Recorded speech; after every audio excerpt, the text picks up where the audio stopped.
Okay, who is the Lord my God? Jesus tells you, he quotes the Shema, which is the great Old Testament creed of God's people.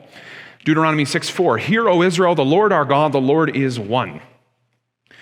And this statement is purposely ambiguous, both in Hebrew and in Greek. And you can actually see it in the way that the teacher of the law answers Jesus later in the text when he says that he is the one and he is the only.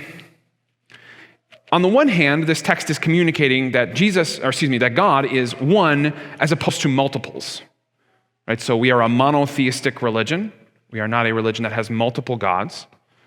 That might not seem that odd because we're surrounded by Islam, which is also a monotheistic religion, and Judaism as well, which is also monotheistic. But as we look at the greater culture, you can really see that polytheism exists in our secular society.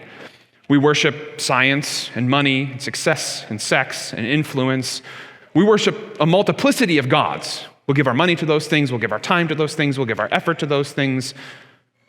To say that God is one and that alone we worship him was and still is unique. But there's a second maybe facet to the way that this is worded. It's not just that God is one as opposed to multiples, but that he is one and he is one of a kind. He is unique. That there may be other things that you would worship, but our God, he is special among them. And you know this, right? There's no God who is compassionate like our God. In a world where people send their thoughts and prayers but then don't check up on you even a week later. In a world where people have trouble feeling what you're feeling, our God is completely compassionate. Our God is forgiving, unlike anyone else. In a world where you have to grovel at the feet of social media or get canceled, our God takes the fall for our sin and our evil. And he forgives us for it. Our God is steady. In a world where people come and go and people drop you if you're not living up to their expectations or fulfilling their needs, our God is always there. He's the same yesterday, today, and forever. And even though the world may change around us, our God continues to say the same things are true because he's seen it all before and there is nothing new under the sun. Our God is generous. In a world where everyone is trying to take as much advantage of you as they possibly can and keep as much of what they have for themselves, God gives you everything. He gives you the riches of heaven in his Son. Our God is present. In a world where it's hard to reach people, whether you call them, text them, email them, DM them, our God is right there and wants to hear what you have to say. He's interested in every last one of your prayers and he wants to answer every single one.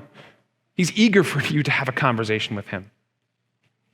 Where most of us don't have the time for one another, God always has the time for us. Our God is unique. And that's really important to understand if we're going to understand how we should love this God. Because what Jesus says is pretty clear. Love the Lord your God with all your heart, with all your soul, and with all your mind, and with all your strength. In essence, he says, love this God with everything that you are and everything that you do. You're only going to be able to do that if you understand how unique this God is.